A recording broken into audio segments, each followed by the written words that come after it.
네, 오늘 우리에게 주어진 본문의 말씀은 자비, 불쌍히 여기는 마음, 긍휼히 여김에 대한 이야기입니다. 예수님은 본문을 통해서 긍휼을 베푸는 자, 자비를 베푸는 자는 행복하게 살 것이다 말씀하고 계십니다. 여기서 우리들은 예수님이 말씀하고 계시는 자비는 어떤 모양의 자비이겠는가? 어떤 형태의 자비가 예수님께서 우리에게 요구하고 있는 자비일까라고 하는 생각을 하게 됩니다. 이 질문에 답변하기 위하여 예수님 말씀하시는 이 자비라는 것이 무엇인가? 라는 질문에 답변하기 위하여 우리는 먼저 성경에 나타난 여러 이야기 중에 하나인 고난받는 욥의 이야기를 생각함으로써 오늘의 말씀을 시작하려고 합니다. 욥이라고 하는 사람은 이유 없는 영문을 모르는 고난을 당했습니다. 사람들은 대부분 삶이 인과응보의 원칙에 의해서 운행된다고 생각을 합니다. 아니 땐 굴뚝에 연기 난리가 있겠습니까? 그런데 욥의 문제는 인과응보에 우리들이 상식적으로 생각하고 있는 삶의 원리를 넘어서고 있습니다. 욥의 경우는 아니 땐 굴뚝에도 연기가 날 수 있다라고 하는 사실을 우리에게 보여주고 있습니다. 욥의 고난은 정말 영문을 모르는 이유가 없는 고난이었습니다. 어처구니 없는 고난이었습니다. 그는 사랑하는 자식을 다 잃습니다. 그 많던 재산도 하나도 남김없이 없어져 버립니다. 아내도 그의 것을 떠나버리고 그의 몸은 병들고 맙니다. 그는 인생을 원망하며 자기가 태어난 날을 저주하는 그러한 비참한 삶을 살아가게 되었습니다. 그런데 욥이 이렇게 비참하게 살아가고 있다는 소식을 들은 욥의 세 친구가 멀리서 그를 찾아옵니다. 왜 찾아왔겠습니까? 그것도 멀리서. 그 세 친구는 욥을 불쌍히 여겼기 때문에 그래서 조금이라도 위로를 하고 도와주고 싶은 마음을 가지고 멀리서 욥을 방문했습니다. 이것을 우리는 욥의 세 친구가 욥을 향하여 자비의 마음을, 긍휼의 마음을 갖고 있었다라고 말해도 큰 잘못은 없을 것입니다. 자비의 마음을, 긍휼의 마음을 가지고 온 세 친구, 과연 결과는 어떻게 되었습니까? 이 세 친구의 자비로운 위로의 말은 욥에게 아무런 도움을 주지 못했습니다. 오히려 욥은 이 찾아온 세 친구들과 논쟁을 하면서, 언쟁을 하면서 더 피곤한 삶을 살았습니다. 자비로운 마음을 가지고 욥을 위로하기 위하여 찾아갔던 자비로운 세 친구, 무엇이 잘못되었기에 이런 결과를, 좋지 않는 결과를 낳게 되었던 것일까요?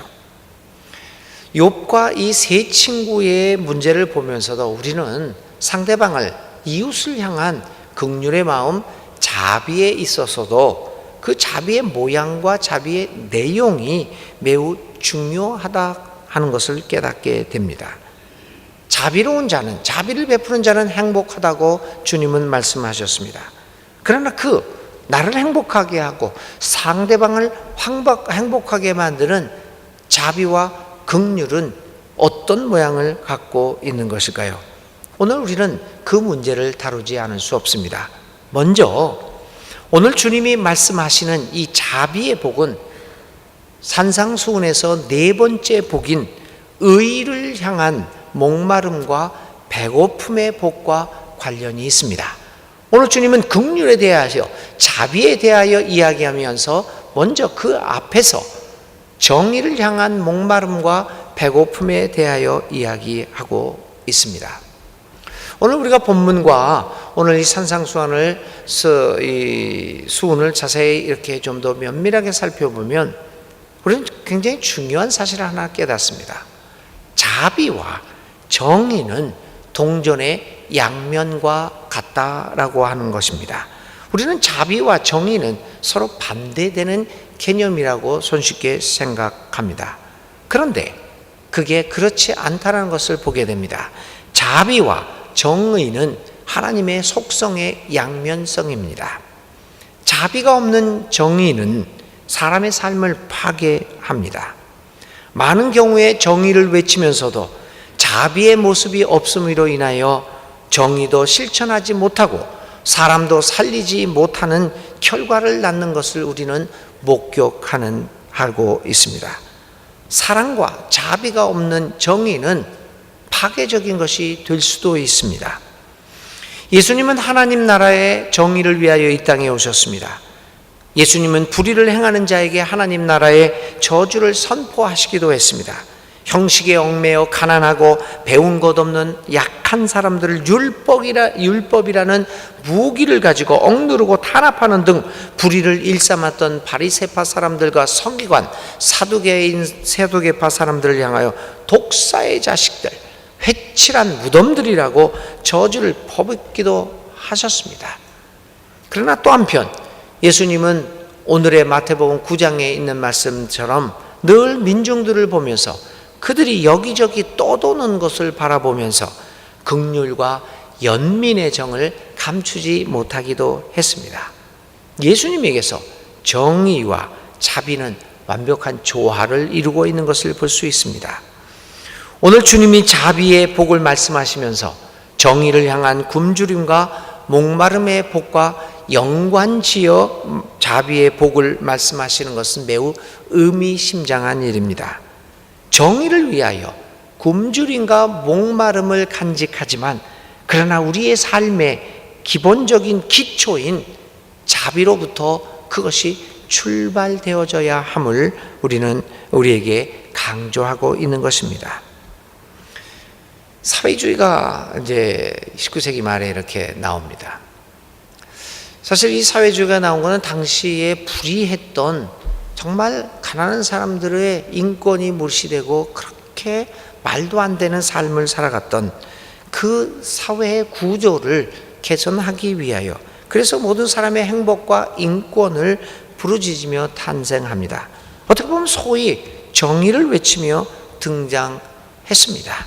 그것이 소련이나 이 구소련이나 북구 유럽에서 그렇게 되었죠.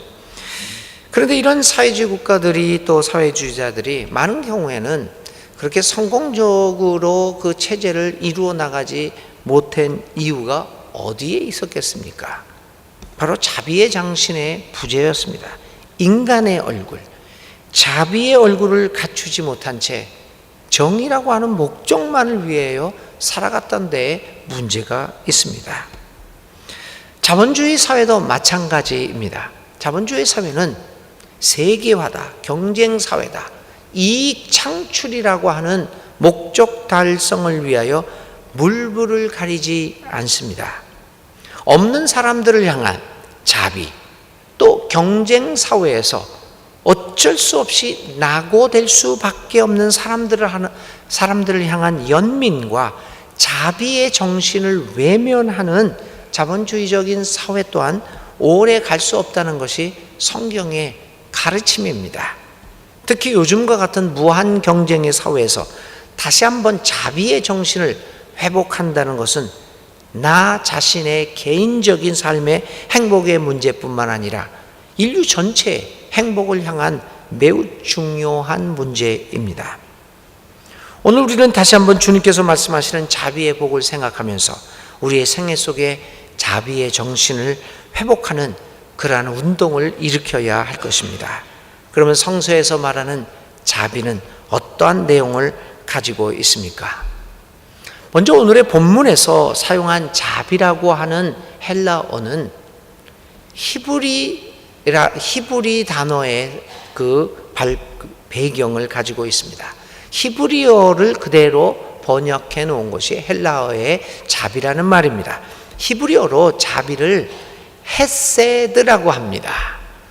이 헤세드라고 하는 단어는 그냥 단순히 다른 사람을 향하여 느끼는 동정심이나 불쌍히 여기는 마음을 의미하지 않습니다. 우리는 저나 여러분이나 참 착한 사람들입니다. 어려운 사람들 보면 눈물을 흘리기도 합니다. 가슴이 짠해지기도 합니다. 그런데 헤세드는 우리가 사람들을 향해서 짠하게 느껴진다고 하는 이 감정을 넘어서는 것을 의미합니다. 헤세드는 이렇게 단순히 감정으로 느끼는 것이 아니라 다른 사람의 삶 속에 들어가서 그의 눈으로 사물을 보고 그의 피부로 접촉하고 그의 가슴으로 느끼는 능력을 헤세드라는 말로 표현을 하는 것입니다. 다시 말하면 헤세드, 자비라고 하는 것은 다른 사람의 생애의 깊은 곳에 들어갈 수 있는 능력을 말합니다. 그러고 보니까 이 헤세드라는 그 의미를 생각해 보니까 우리는 질문이 생깁니다. 누가 그렇게 남의 생애에 깊숙이 들어가서 그 사람과 같이 느끼고 같이 아파할 수 있겠는가? 그것은 노력으로 되는 것이 아닙니다. 그것은 하나님의 성령의 능력으로만 가능한 것입니다. 그러기에 갈라디아서를 비롯한 성령의 은사에 대하여 언급하고 있는 신약 성경의 많은 구절들은 한결같이 자비를, 긍휼의 마음을 성령의 은사, 성령의 선물로 기록하고 있는 것입니다. 성경에서 말하는 자비는 이와 같이 불쌍히 여기는 단순한 감정적인 차원의 것을 넘어서고 있습니다. 자비는 다른 사람의 고통과 슬픔을 함께 느끼고 당하는 능력이며 또 그 사람과 자신을 동일시하는 능력입니다. 오직 성령이 충만한, 성령으로부터 능력을 받은 사람만이 느낄 수 있는, 가질 수 있는 은사입니다. 교회 여러분, 오늘 우리는 자비로운 자는, 긍휼을 베푸는 사람은 행복한 사람이다 라고 하는 주님의 말씀에서 그 자비를 갖기 위하여 하나님께 간절히 기도해야 됩니다.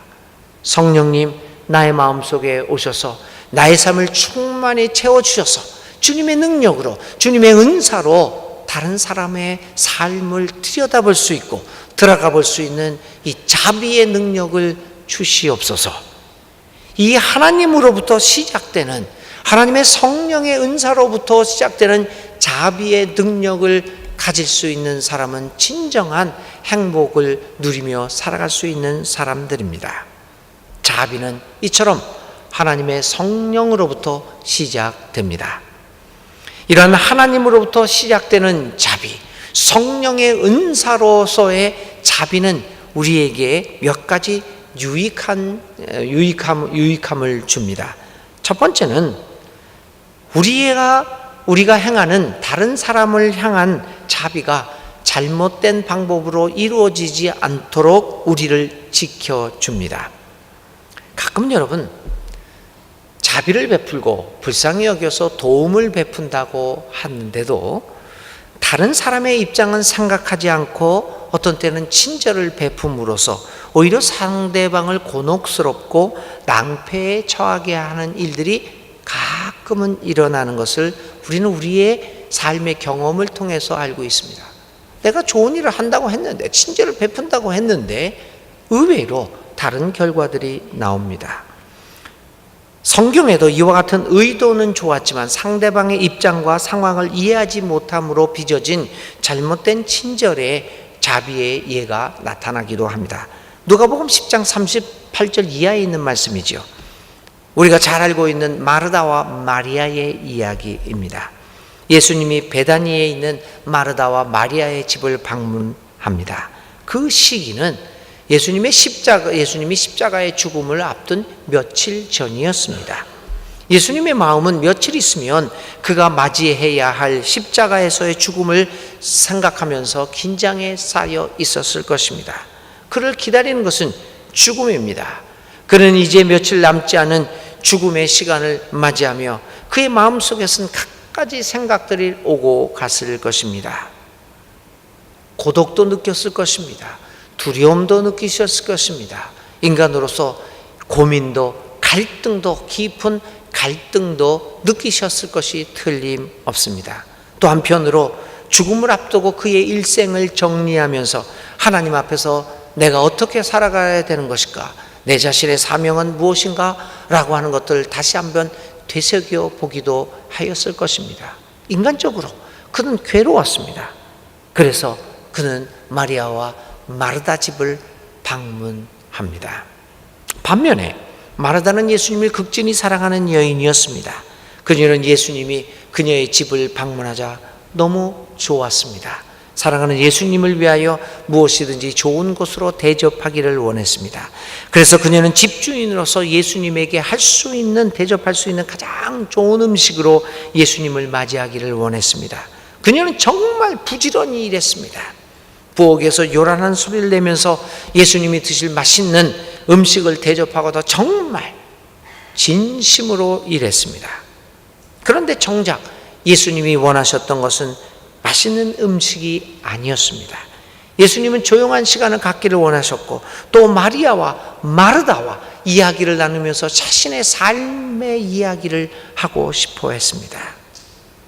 죽음을 앞두고 있는 예수님의 그 깊은 갈등과 고민, 그 고독을 함께 나누기를 원하셨습니다. 마르다는 친절한 여인임에는 틀림없습니다. 그러나 그녀는 죽음을 앞두고 있는 예수님의 마음속에 그 깊은 고민과 갈등과 고독과 외로움을 알지 못했습니다. 그러기에 그녀의 친절은 오히려 예수님의 마음을 불편하게 만드는 잘못된 방법으로 빠지게 되기도 하였던 것입니다. 많은 경우 우리는 상대방의 입장, 상대방의 깊은 내면의 고민과 갈등과 외로움과 고독을 알지 못한 채 그저 내 편에서 친절을 베풀기도 합니다. 친절과 자비의 행위를 하는 것도 좋지만, 그러나 무엇보다도 우리는 상대방의 입장을 충분히 생각하고 그 상대방의 입장에서 함께 느끼고 생각하는 훈련을 통해서 올바른 자비의 모습을 실천할 수 있을 것입니다. 몇 년 전 미국을 방문했을 때의 일입니다. 어느 가정에 초대를 받았습니다. 그러니까 이제 LA에서 잠깐 이틀 머물고 또 다른 곳으로 가야 되는 바쁜 일정이었습니다. 근데 그 초대한 가정이 저를 잘 알고 있는 가정은 아니었습니다. 그 가정의 친구가 저를 잘 알고 있었고, 또 그 가정은 제 이야기를 듣고 저하고 좀 대화를 나누고 싶어 했습니다. 그래서 제 아는 사람이 간절히 부탁하기에 그러면은 뭐 대화를 나누자고 하니, 또 여러 가지 질문한 것도 많고 뭐 그렇다고 꼭 만나기를 원했습니다. 초대받은 이유는 저하고 깊이 믿음의 대화를 나누기 위함이었습니다. 그 바쁜 일정에 잘 알지도 못하는 사람이었지만 그래도 대화를 나눈다고 하기에 이제 갔습니다. 가서 뭐 하고 왔게요? 정작 가서는 몇 시간 동안 먹느라고 대화를 나누지 못했습니다. 사실 몇 마디 음식 얘기만 하다가 그대로 먹다가 그냥 헤어져 돌아오고 말았습니다. 식사를, 좋은 음식을 마련하느라고 그냥 나하고 대화를 나누겠다는 부부는 그냥 계속해서 부엌에서 일하고, 뭐 이거 먹으면 또 나오고 또 나오고. 그래서 이제 식사를 마치면 또 이야기를 나누겠나. 식사를 마치니까 그 자리에서 그릇을 치우고 그 자리에서 설거지를 하느라고 시끄럽습니다. 설거지를 끝내니까 또 후식을 준다고 한참의 시간을 보냅니다. 대화를 시작하려고 하면 또 나가서 먹을 것을 가져옵니다. 그러다 보니 대화가 자꾸만 끊겨지고 말았습니다. 그렇게 서너 시간을 지나다가 그냥 돌아왔습니다. 돌아와서 집에서, 숙소에서 뭐하러 갔지? 좀 허무한 느낌을, 그 바쁜 일정에서 쪼개서 갔는데 허무한 것을 느꼈습니다. 신방을 다니다 보면 이런 경우를 종종 당합니다. 사실 신방의 목적이 뭡니까? 교우들과 좀 더 심도 깊은 대화를 나누고 교우들이 느끼는 삶의 어려움을 접하고 싶고, 또 교우들의 아픔과 고민과 고독함들을 함께 나누고 깊이 기도하고 싶었기 때문에 그렇게 하기 위해서 신방이 사실 필요한 것입니다. 그런데 많은 경우 신방도 마찬가지로 가다가 보면 먹을 것을 대접하느라 정작 하고 싶은 이야기는 하지 못하고 돌아올 때가 많습니다. 사실 목사들이 찾아가는 이유는 먹고자 가는 것은 아닙니다. 근데 성도님들의 그 심정은 이해하지만 적당히 좀 하시고 좀 더 깊은 대화를 나누는 것이 필요한데, 사실 우리에게 중요한 건 먹는 것이 아닙니다. 주님 안에서 신방을 통하여 삶을 나누는 것이 아니겠습니까? 우리는 많은 경우에 그 목적을, 상대방의 입장을 생각지 않는 관계로 말미암아 불편한 친절을 베풀 때가 많이 있습니다.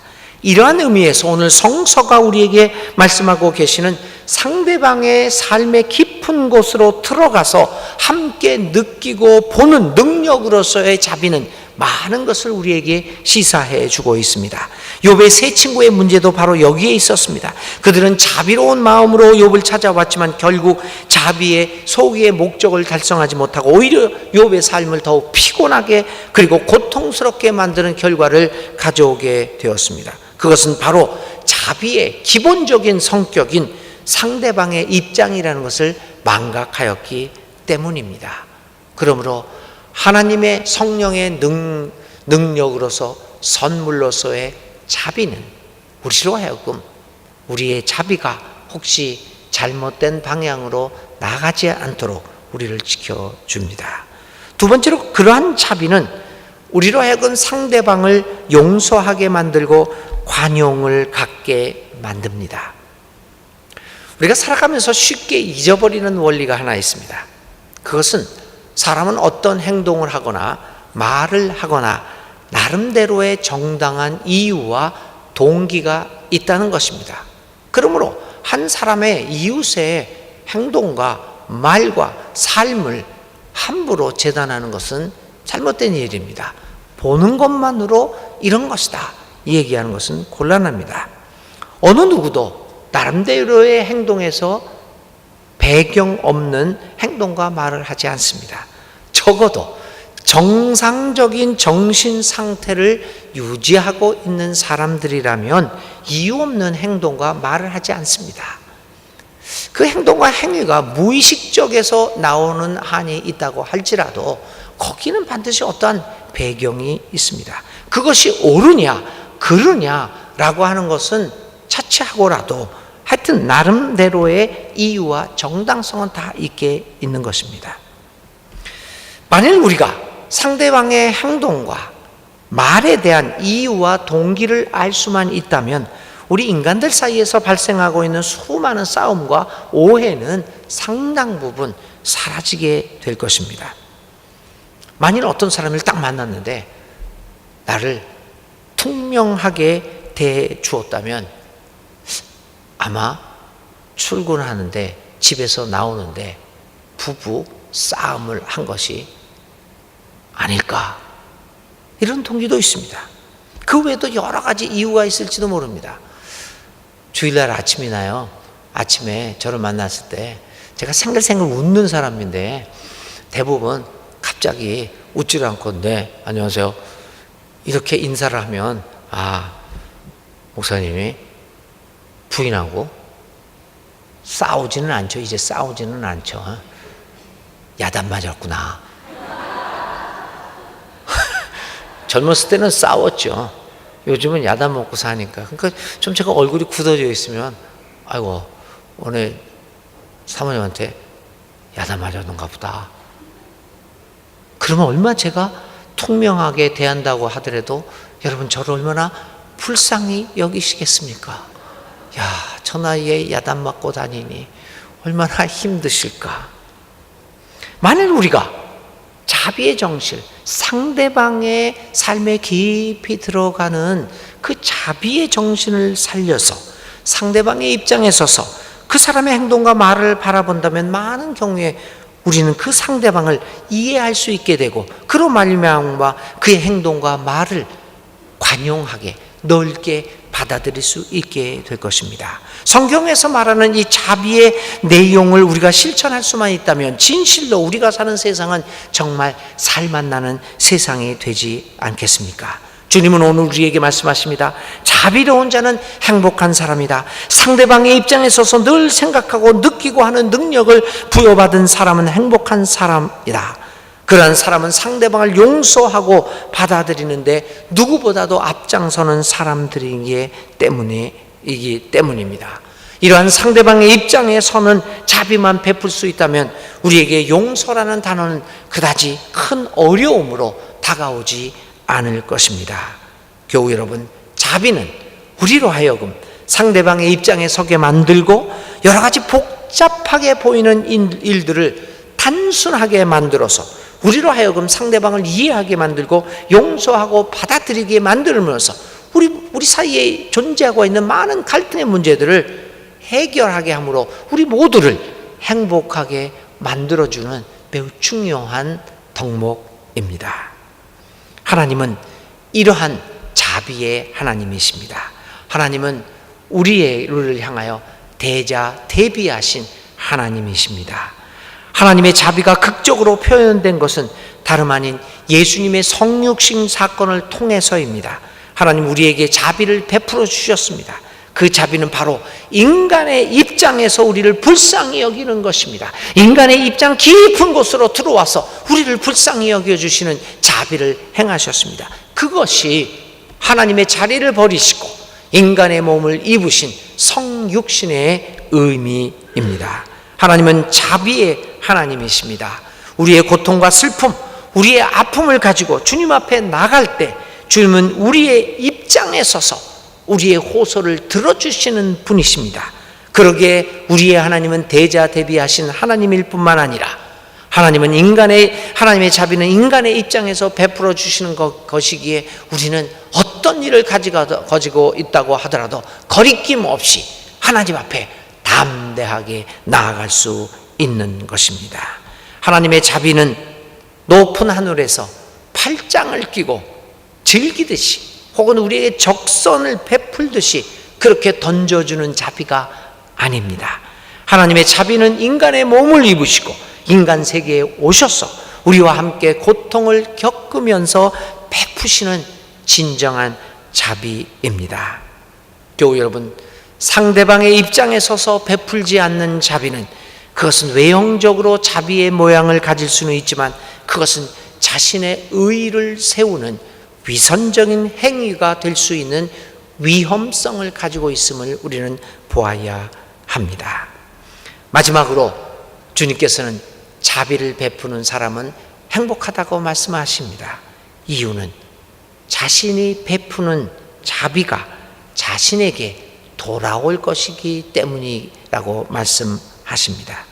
주님은 마태복음 10장 11절 이하에 이렇게 말씀하십니다. 아무 성이나 제자들을 이렇게 파송하시면서 이렇게 말합니다. 아무 성이나 아무 마을에 들어가든지 거기에서 마땅한 사람을 찾아내서 그곳을 떠날 때까지 거기에 머물러 있어라. 너희가 그 집에 들어갈 때 평화를 빈다고 인사하여라. 그래서 그 집이 평화를 누리기에 알맞으면 너희가 비는 평화가 그 집에 있게 하고 만일 알맞지 않으면 너희가 빈 그 평화가 너희에게 되돌아오게 하여라. 이 말씀을 오늘의 말씀과 비교해서 읽어보면 자비를 베풀어라. 그런데 그 자비가 그 사람에게서 큰 열매를 맺지 못하고 있다고 해서 실망하지 말아라. 네가 베푼 자비는 그 사람이 받지 못한다면 네게로 되돌아올 것이다. 그러므로 우리는 자비를 베푸는 일에 실망하지 말고 악을 선으로 이겨야 합니다. 주님은 자비를 베푸는 자는 행복한 사람이다. 그 자비가 되돌아올 것이기 때문이라고 얘기합니다. 그렇습니다. 우리가 상대방에게 자비를 베푸는 것처럼 상대방도 우리에게 자비를 베풀 것이며 종국에는 하나님이 우리들에게 자비를 베풀어 주실 것이기 때문입니다. 그래서 우리는 늘 만나는 이웃들, 특별히 가난하고 억울하고 억압받는 힘없는 사람들에게 자비를 베풀어야 합니다. 최근 제주도에 예멘 출신 난민들의 문제가 갑자기 우리나라에 등장하게 되었습니다. 이거 여기에 대한 왈가왈부가 많습니다. 뭐 그것까지 우리가 해야 되냐? 뭐 어떤 기독교 참 그거 보면 우리 기독교가 좀 회개할 게 많습니다. 기독교 많은 또 상당히 큰 교회들에서는 또 뭐라고 얘기하냐면 예멘 사람들은 이슬람교 사람이다. 그 사람 받아들이면 또 이슬람교가 우리나라를 또 그렇게 정복할 것이다. 뭐 그런 얘기까지 하는, 어떻게 보면 이거 참 애기 같은 얘기입니다. 치졸한 변명이죠. 왜 그런 거를 우리 교회가 그런 이유를 댈까? 이거 참 성숙하지 못한 모습들을 계속해서 교회가 사회에 보이니까 사회가 우리를 우습게 여기죠. 좀 더 어른스러운 모습들을 보여야 되는데요. 자, 예멘 난민들을, 그런데 여러분, 예멘 사람들, 난민들 그 사람들 생각하지 말고 외국에 나가 있는 우리 한인들을 한번 생각해 보십시오. 저는 외국에서 늘 살아왔기 때문에 그런 것들을 많이 봅니다. 여러분, 특히 미국에 나가 있는 우리 한인들 중에 서류가 없이, 소위 그 사람들이 얘기하는 불법 체류자들 정말 많습니다. 최근 트럼프 대통령이 오면서 이민 정책을 바꿨습니다. 그래서 아이들 교육도 못 시키게 하고 성년이면 애들 쫓아내게 만들고 굉장히 요즘 그래서 문제가 많이 생기지 않습니까? 난민처럼 살아갑니다. 우리 한국 사람들도 많습니다. 한 가지 확실한 것, 우리나라를 찾아든 난민들에게 만일 우리가 자비를 베푼다면 하나님은 그 자비를 우리 세계에서 고생하고 있는 여러 난민 생활을 하고 있는 우리 교포들에게, 우리 한민족에게 자비가 되돌아갈지 누가 알겠습니까? 상대방에게 자비를 베푸는 것은 나의 인생을 자비스러움이 가득한 인생으로 만들어 나가는 작업입니다. 우리가 일생을 통하여 늘 대하는 사람들에게 자비를 베풉시다. 그들의 입장을 생각하고 대할 때 그들도 우리를 한 형제 자매처럼 대할 것입니다. 결국 자비를 베푸는 생활은 우리에게 자비로 되갚아지는 것입니다. 사랑하는 교우 여러분, 우리가 선행과 자비를 베푸는 데 실망하지 말아야 합니다. 때가 이르게 되면 그 열매를 거두게 될 날이 있을 것입니다. 그러므로 늘 자비를 베푸는 데 힘쓰는 자는 진정으로 행복한 사람입니다. 행복은 모으고 축적하고 자기의 삶만을 중심으로 살아가는 데 있는 것이 아닙니다. 오히려 행복은 자비의 행위를 통하여 나의 삶을 이웃의 삶으로 확장해 나가는 데 있습니다. 이 원리를 깨닫는 사람은 참으로 행복한 사람입니다. 이런 의미에서 오늘의 자비를 긍휼히 여기는 자는 복이 있나니 그들이 긍휼히 여김을 받을 것이요 라고 하는 본문의 말씀을 이렇게 읽어볼 수 있을 것입니다. 상대방의 입장에서, 그리고 상대방의 생애의 깊은 곳까지 들어가서 상대방의 눈으로 사물을 바라보고 상대방의 가슴으로 아픔과 기쁨을 느끼면서 자비를 베푸는 사람은 행복합니다. 그것은 자신이 베푼 그 자비 그대로 다른 사람으로부터 똑같은 자비를 선물 받을 수 있기 때문입니다. 그리고 대자대비하신 하나님의 무한하신 자비를 몸소 그 생애에 충만히 받으며 살아갈 수 있기 때문입니다. 자비를 베푸는 사람은 행복합니다.